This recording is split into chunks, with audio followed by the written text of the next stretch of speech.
vamos começar uma série hoje de mensagens intitulada Ladrões da Alegria. Caso você deseje pesquisar, o pastor Hernandes Dias Lopes escreveu um livro justamente com esse tema.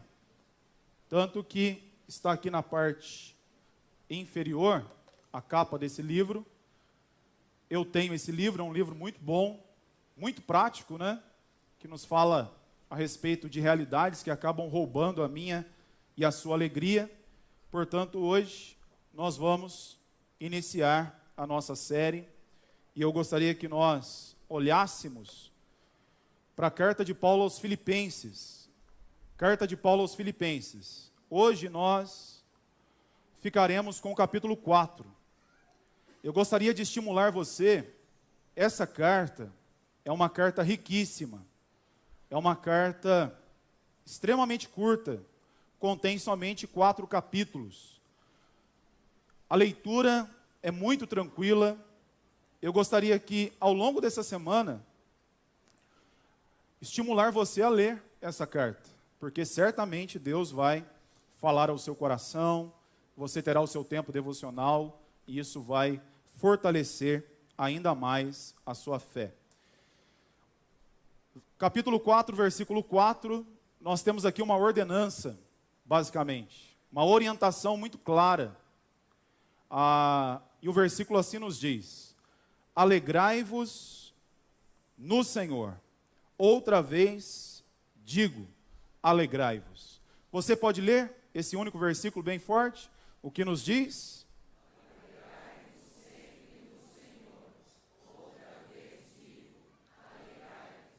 Pela última vez, bem forte.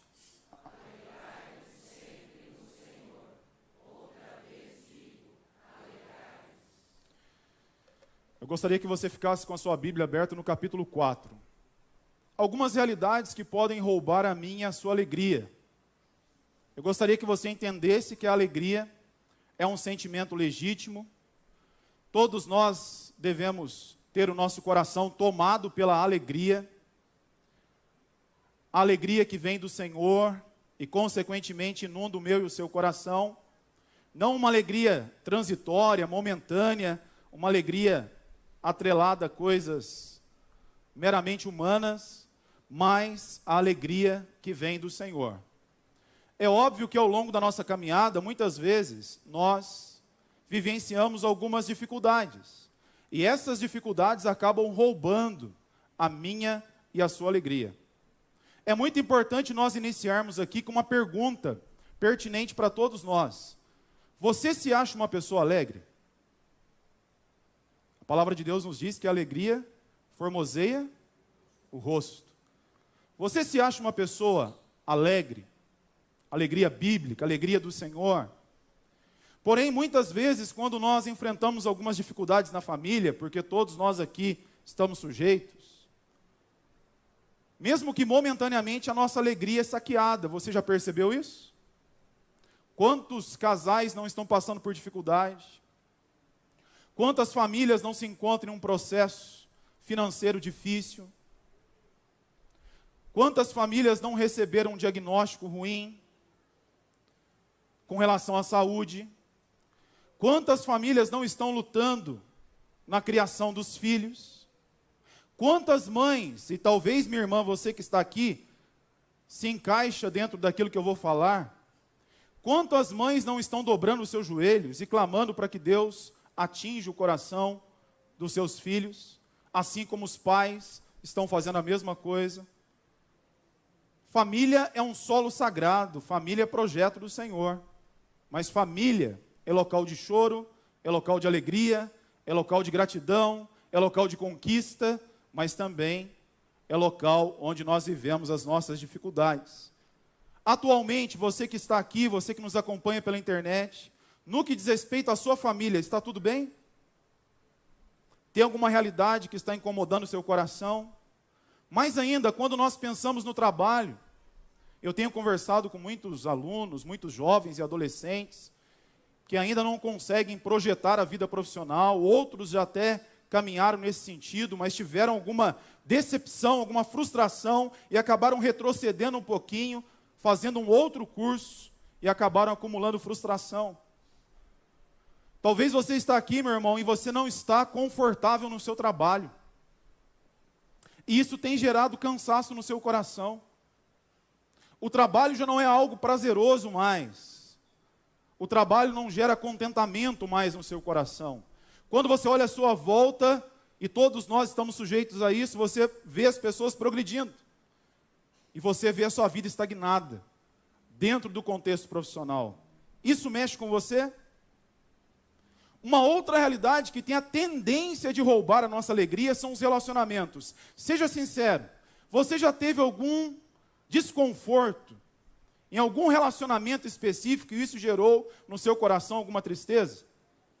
Tem alguém atualmente que você precisa ajustar o seu relacionamento? Tem uma pessoa que feriu você ou você feriu essa pessoa? Ou seja, relacionamentos disfuncionais.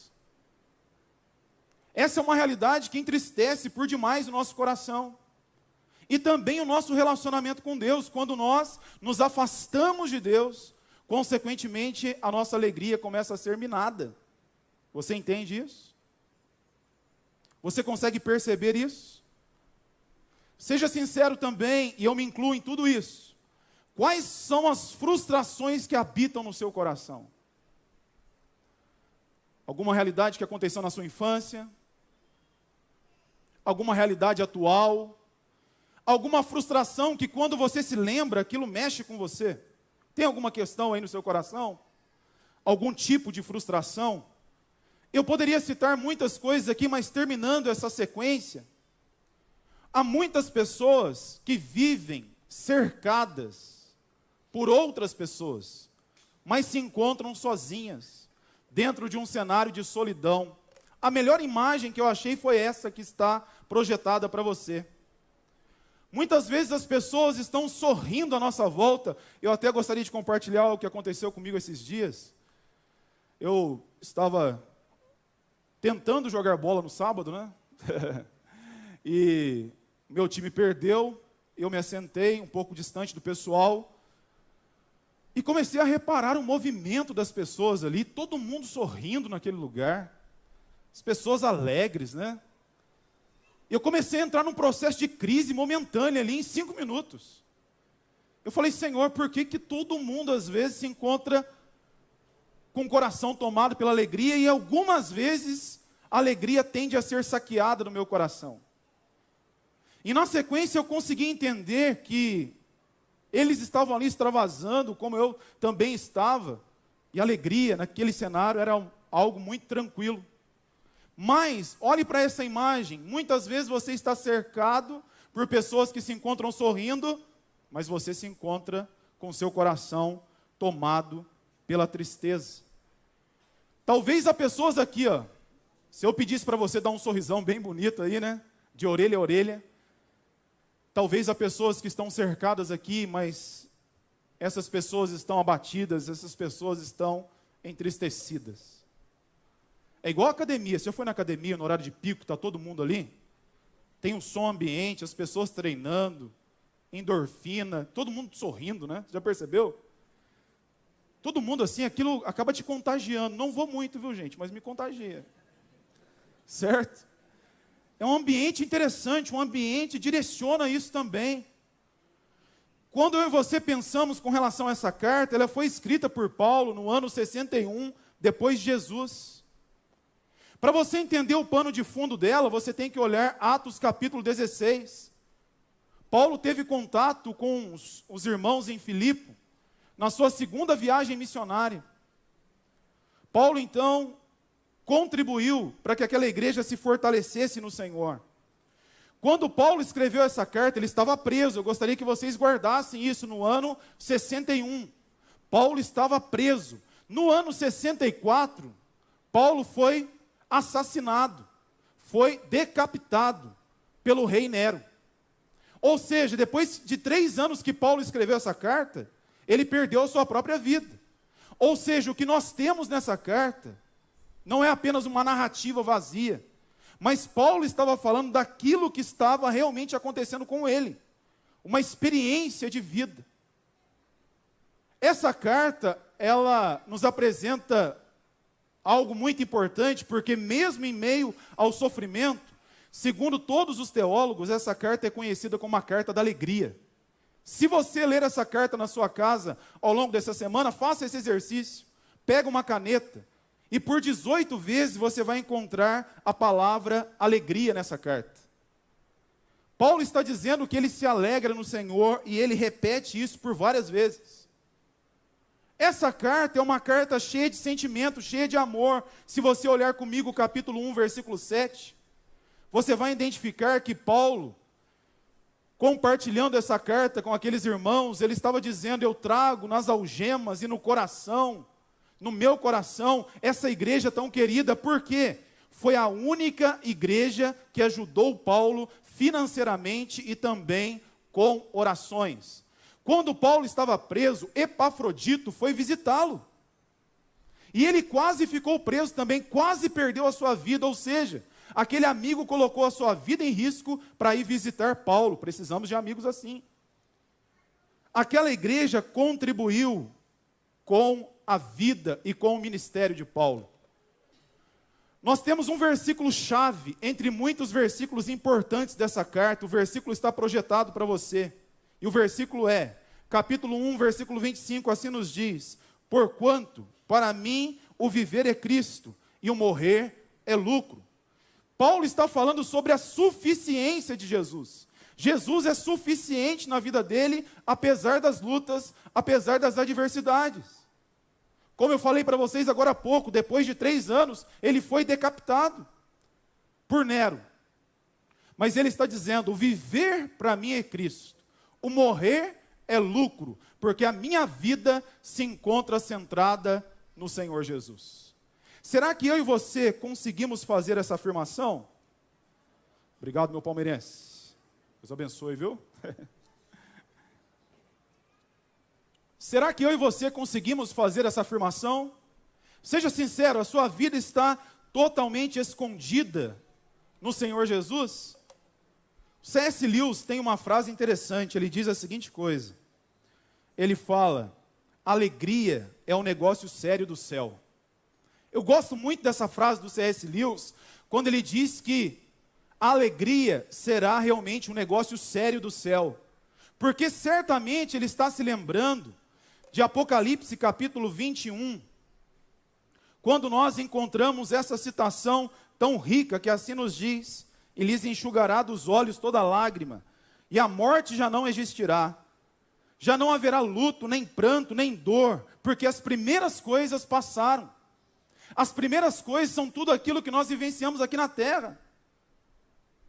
O texto nos diz que quando eu e você desfrutarmos da presença real do Senhor nos céus, não haverá dor, não haverá luto, não haverá pranto, não haverá dificuldades, porque nós estaremos plenamente na presença do Senhor. Com isso você propõe a leitura ao inverso. Ou seja, aqui nessa terra, eu e você passaremos por dificuldades, por lutas. E muitas vezes a alegria será saqueada do meu e do seu coração. Por isso que o C.S. Lewis falou que no céu será um momento totalmente marcado pela alegria. Nós não conseguimos explicar tamanha alegria que nos espera. Você consegue entender isso? As nossas lágrimas serão enxugadas, nós não passaremos mais por nenhum tipo de dificuldade. A presença real do Senhor irá invadir o nosso coração. Qual foi a última vez que você chorou em decorrência de alguma situação pontual? Hoje pela manhã? Ontem?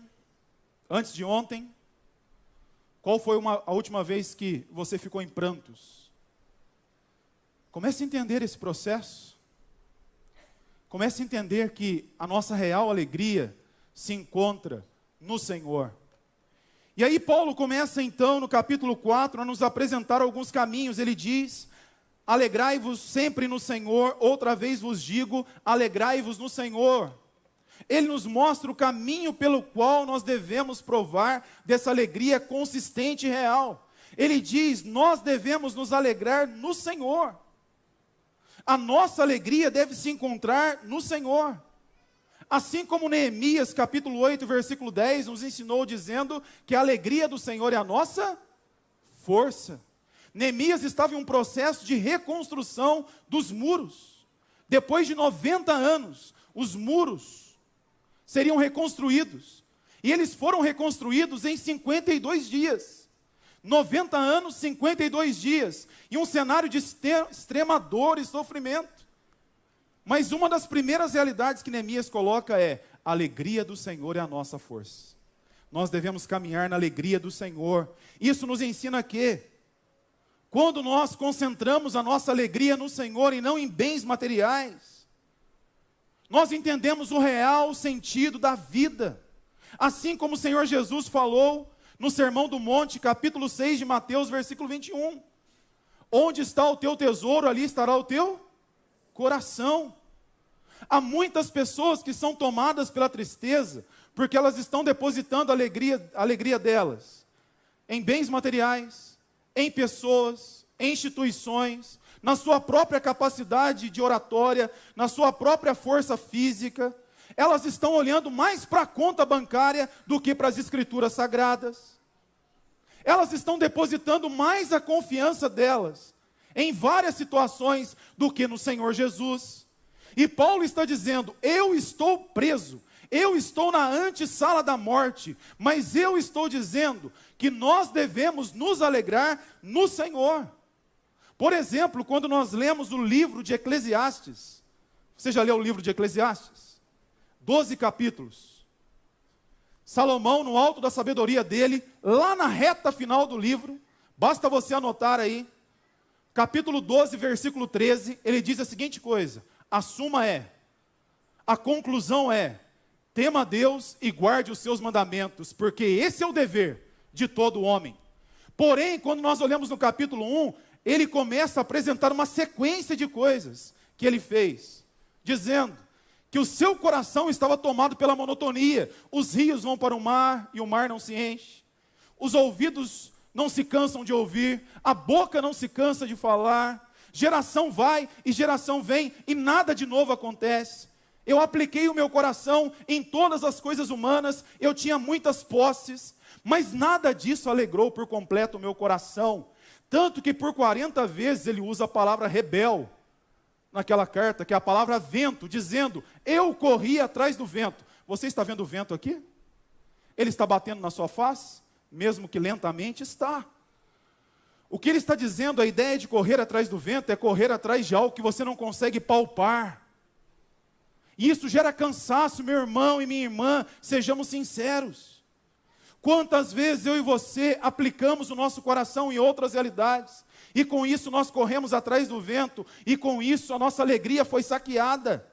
Quantas pessoas não estão escolhendo o quarto escuro? Quantas pessoas não acabam sorrindo mais? Quantas pessoas acabam não provando de uma alegria verdadeira mais e genuína? Porque essas pessoas acabaram sendo tomadas pela dor e pela tristeza, porque elas não se alegraram no Senhor. Uma pergunta para que eu e você possamos refletir e possamos seguir em frente aqui: a sua alegria está centrada no Senhor? Mas responda com sinceridade, não fala aquele amém de praxe, não. A sua alegria está centrada no Senhor? Amém? Isso é fato na sua vida?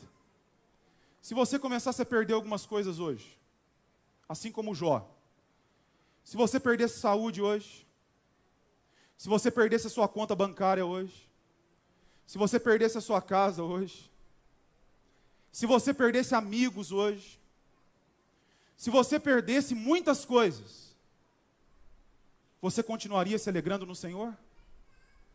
Ou isso iria roubar completamente a sua e a minha alegria? Pensemos nisso. Para finalizar essa tela aqui, se você olhar comigo Gálatas capítulo 5, versículo 22, esse versículo nos diz que a alegria do Senhor é a nossa fonte inesgotável. É um fruto do Espírito Santo, entre os 9 frutos do Espírito Santo que nós encontramos em Gálatas. Capítulo 5, versículo 22 nos diz: alegria, Ou seja, a alegria foi conquistada na cruz do Calvário por Cristo Jesus. E a alegria é um sentimento que eu e você podemos desfrutar. É um direito nosso em Jesus. Vamos nos alegrar no Senhor Jesus. E aí, olha aqui, uma outra realidade que tende a roubar a nossa alegria. Você pode ler bem forte? O texto está projetado aqui para você. Capítulo 4, versículo 6, o que nos diz aí? Vamos lá?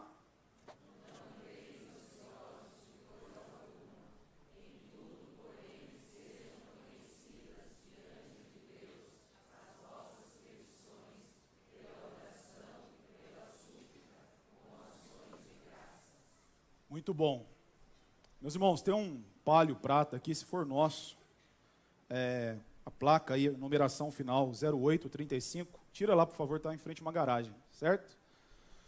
Voltando aqui, gente, o texto bíblico nos diz, Paulo está apresentando que quando eu e você andamos ansiosos, a alegria é saqueada no nosso coração. Ele diz, não andeis ansiosos. E com isso ele nos apresenta alguns caminhos importantes. Porém, a pergunta que nós devemos levantar aqui é, você é uma pessoa ansiosa? Você tem alguns tiques aí no banco? Já está mexendo as pernas?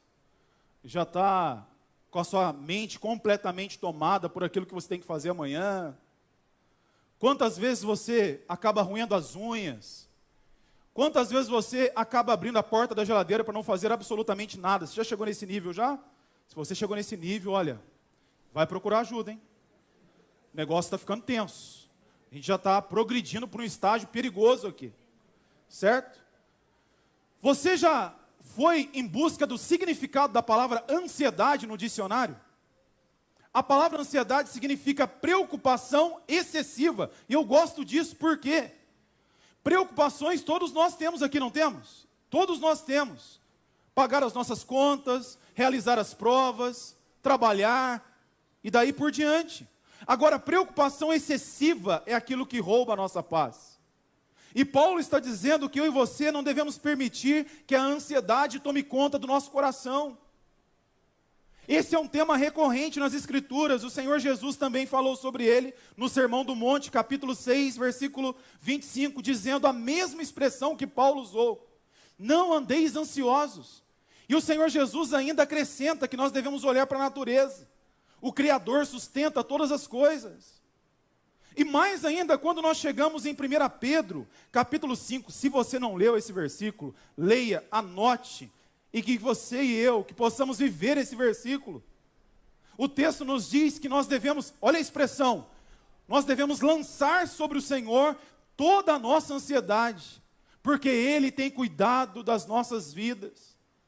E Paulo está dizendo aqui que de fato nós devemos entender que precisamos compartilhar o nosso coração com Deus. Precisamos compartilhar o nosso coração com Ele, pedindo para que Ele tire toda a ansiedade do mesmo. Você tem lançado nas mãos do Senhor a sua ansiedade? Você tem depositado nas mãos do Senhor a sua ansiedade? É normal, por exemplo, e quem é professor aqui sabe muito bem disso, é normal você identificar um aluno que no momento que antecede a prova, você olha para ele, você percebe que ele está trêmulo. Você olha para ele, você percebe que ele está transpirando de uma forma excessiva. Você percebe que ele está totalmente preocupado, e quando você se aproxima e tenta um contato, e pergunta se está tudo bem, certamente ele vai falar para você que ele está com ansiedade. Gente, a ansiedade é um mal desnecessário, a ansiedade é uma patologia. Nós temos profissionais aqui que sabem muito bem disso. É uma realidade que nós temos que lutar contra todos os dias. Nós temos livros que falam sobre isso. Nós temos a palavra de Deus que fala sobre isso. Um dos caminhos que a palavra de Deus nos apresenta é que nós devemos orar, apresentando perante o Senhor todas as nossas petições, pedindo para que o Senhor acalme a nossa mente e o nosso coração. E eu acho interessante a parte final do versículo, quando ele diz que nós devemos terminar com ações de graças. Eu não preciso visualizar o mais íntimo do seu coração, e você não precisa visualizar o mais íntimo do meu coração, para você entender que eu tenho ansiedade, que você tem ansiedade. A grande questão é como que nós estamos lidando com isso. A ansiedade tem roubado a nossa alegria? Você conseguiu entender? O primeiro ladrão, nós focamos a nossa alegria em coisas. O segundo ladrão, a ansiedade rouba a nossa alegria. E Paulo vai afunilando aqui e nos fala mais ainda. Ele nos fala no versículo 7, é interessante que o versículo 7 vem na sequência da realidade da ansiedade. E ele diz aqui, ó: e a paz de Deus, que excede todo o entendimento, guardará o vosso coração e a vossa mente em Cristo Jesus. Todos nós queremos o shalom de Deus. Todos nós queremos a paz num contexto urbano. Todos nós queremos a paz entre as nações. Mas todos nós queremos a paz principalmente dentro do nosso coração, dentro da nossa família. E essa é uma realidade que nós devemos refletir a cada dia mais. Gente, essa é uma frase que você já ouviu, mas ela é muito importante. Paz não significa ausência de dificuldades. Paz não significa isso. Paz não significa ausência de dificuldade.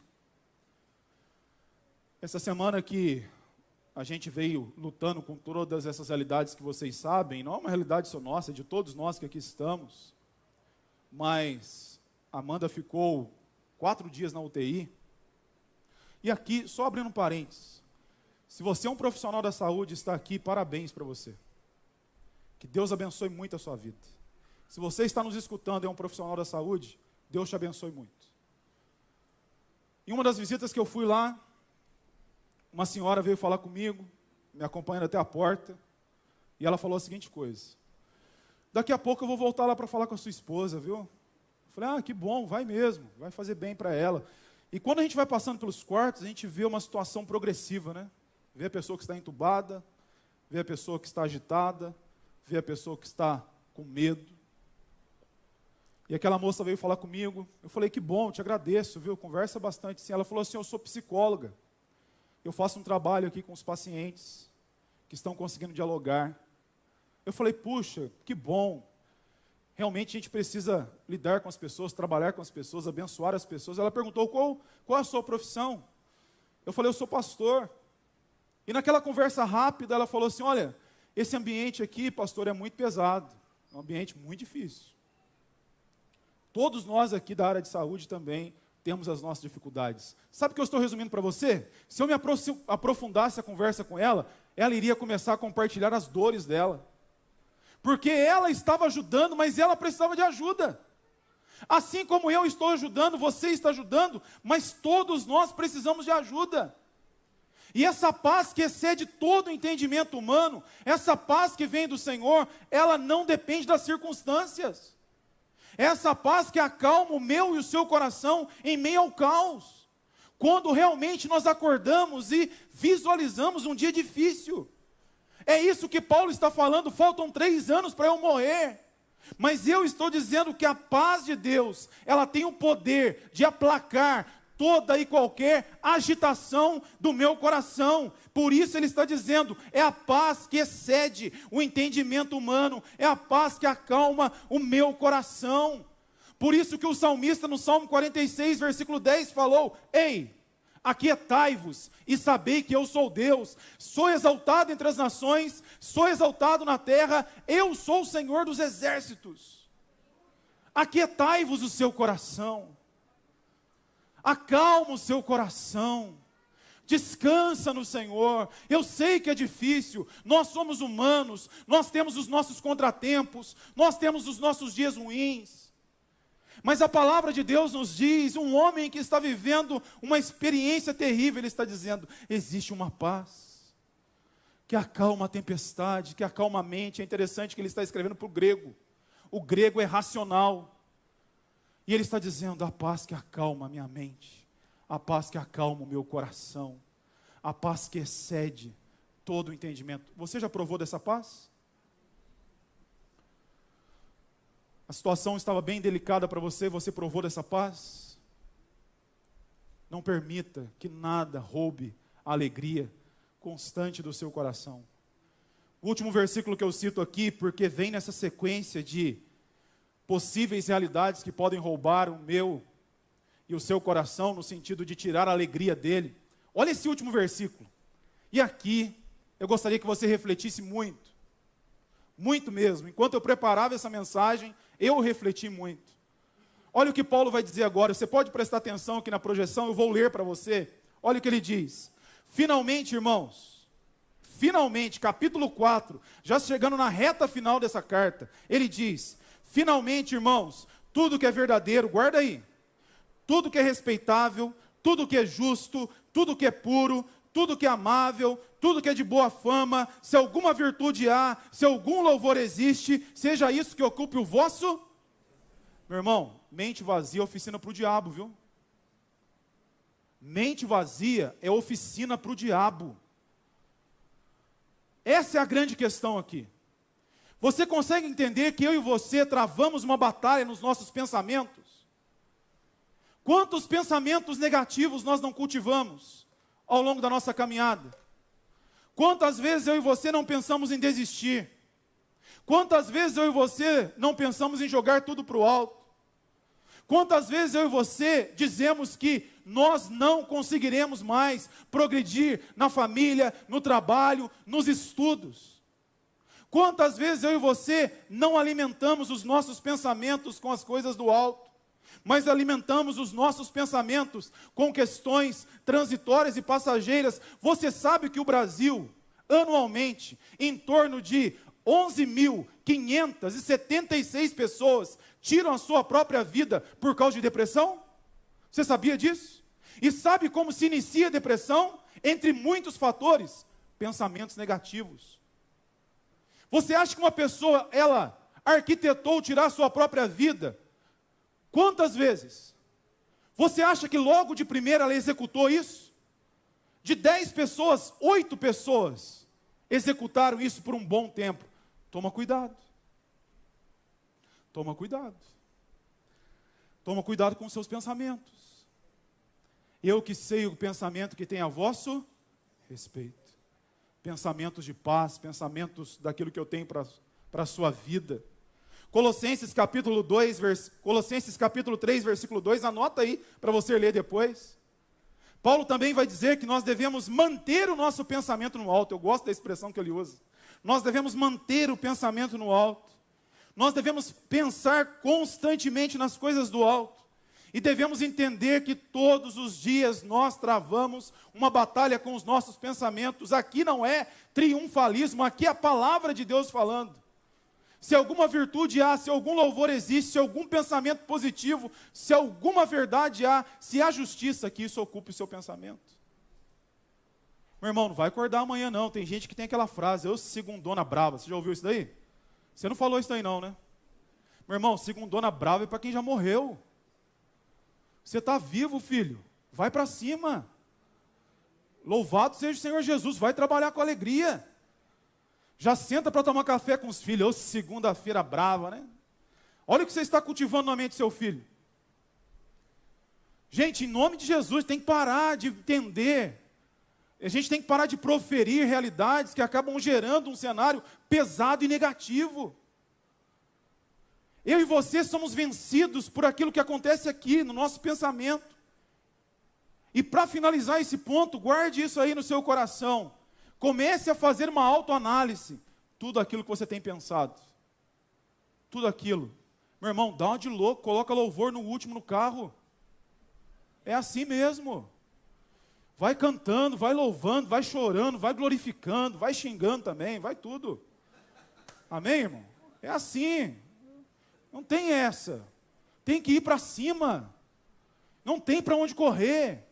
É aquela velha questão, olha, se eu ficar o bicho pega, meu amigo. Se eu correr, ele corre mais do que eu. Então eu vou para cima.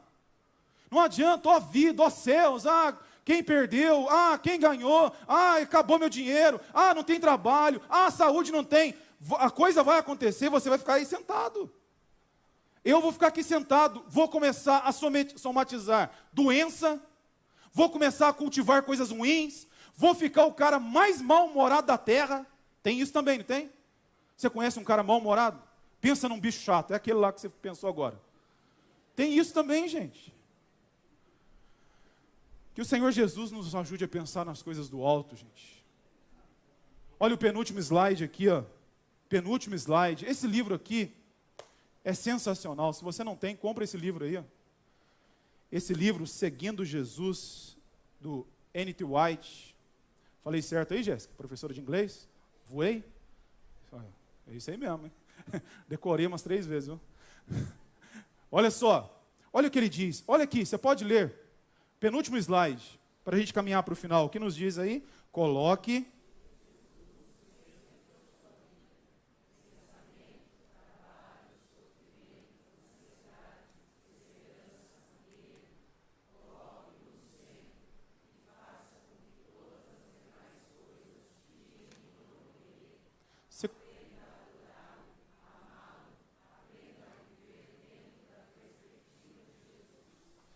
Você consegue entender por que muitas vezes nosso coração é tomado pela tristeza? Porque nós não vivemos na perspectiva de Jesus. Jesus não é o centro da minha e da sua vida. Que possamos colocar o Senhor Jesus no centro do nosso medo, da nossa ansiedade, da nossa esperança, da nossa alegria, da nossa vitória, da nossa derrota, de tudo. Ele é o centro. E com isso nós caminhamos aqui para a conclusão, entendendo que nós precisamos levar no nosso coração essas verdades. Nós precisamos entender que nada pode roubar a alegria bíblica do nosso coração. Isso não significa que não teremos dias ruins, teremos. Mas a alegria plena que vem do Senhor, a salvação em Cristo Jesus, a presença do Senhor Jesus, nada pode tirar do nosso coração. É tão legal, né, o trabalho que aquele pessoal faz. Esse trabalho, se eu não me engano, começou em Recife, lá em 1992, que são os doutores da alegria. Você já viu? Profissionais de diversas áreas e vão nos hospitais, se vestem de palhaço para levar alegria para aqueles que estão passando por dificuldade. Que o Senhor nos use assim, amém? Nada pode roubar a nossa alegria. Jesus é a nossa fonte inesgotável de alegria. Ele é a nossa fonte. Alegrai-vos no Senhor. E por fim, chamar o pessoal da banda aqui à frente. Gostaria que você se colocasse em pé, por favor. Se coloque em pé. Eu gostaria que você olhasse aqui para a projeção. Jesus tem um novo tempo para mim e para a sua vida. Um tempo marcado pela alegria que vem dele, um tempo marcado pela paz, um tempo marcado pela confiança, um tempo marcado por pensamentos bíblicos. Um tempo onde eu e você podemos estar, simbolicamente, passando por uma grande dificuldade, assim como Paulo estava, mas nós estamos dizendo, a nossa alegria vem do Senhor, porque o Senhor é a nossa força. A nossa alegria, não uma alegria tola, mas uma alegria bíblica, a nossa alegria vem do Senhor. Eu quero orar com você, depois que a gente vai tendo mais tempo numa própria igreja, a gente vai vendo histórias e acompanhando histórias. Enquanto eu pregava aqui, eu pude ver que algumas pessoas estavam chorando. E eu queria que você fechasse seus olhos, feche seus olhos. Se você entrou aqui, meu irmão e minha irmã, e se a alegria tem sido saqueada do seu coração, em nome de Jesus, hoje essa alegria voltará para o seu coração. Em nome de Jesus, hoje essa alegria vai voltar para o seu coração. Não sou eu que estou dizendo isso. O Senhor Jesus conquistou na cruz do Calvário esse direito. É um fruto do Espírito Santo. A alegria do Senhor é a nossa força. Nós devemos nos alegrar no Senhor. Se você entrou aqui, meu irmão e minha irmã, passando por alguma dificuldade na família, Deus vai sustentar a sua casa. Se você entrou aqui passando por alguma dificuldade financeira, procure uma pessoa experiente e, acima de tudo, confie no Senhor, porque Ele vai abrir portas. Se você entrou aqui nessa manhã, e já há um bom tempo que você não consegue sorrir, por causa das dificuldades da vida, a alegria do Senhor vai gerar o contentamento que você precisa, e o seu rosto vai evidenciar sua alegria. Se você entrou aqui lutando pela conversão do seu marido, do seu filho, da sua esposa, se você tem orado há um bom tempo pela sua família, e você tem sido tomado pela tristeza, a alegria do Senhor vai invadir o seu coração. Deus tem um novo tempo para a sua vida. Pai, em nome de Jesus, abençoa o teu povo aqui, Senhor. Derrama a tua graça, a tua misericórdia sobre todos. Aqueles que nesse exato momento estão refletindo, aqueles que estão chorando, aqueles que estão pensando nas dificuldades do cotidiano. Pai, em nome de Jesus, como nós lemos aqui na Tua palavra, nós queremos provar da Tua paz, que excede todo o entendimento humano. Nós queremos provar da alegria que vem do Senhor. Nós queremos ter pensamentos relacionados à Tua palavra, pensamentos de vida, de paz, de gratidão, de alegria, pensamentos que vão nos fazer refletir a respeito do sustento do Senhor. Pai, abençoe o meu irmão e a minha irmã, da direita, da esquerda, abençoe a sua casa, os seus negócios, abençoe toda a sua caminhada e derrame sobre ele e sobre ela a paz que vem do Senhor, a alegria que vem do Senhor, um tempo novo na vida dessa pessoa. Em nome de Jesus nós clamamos, amém e amém. Vamos cantar essa última canção? Cante com fé, cante bem forte.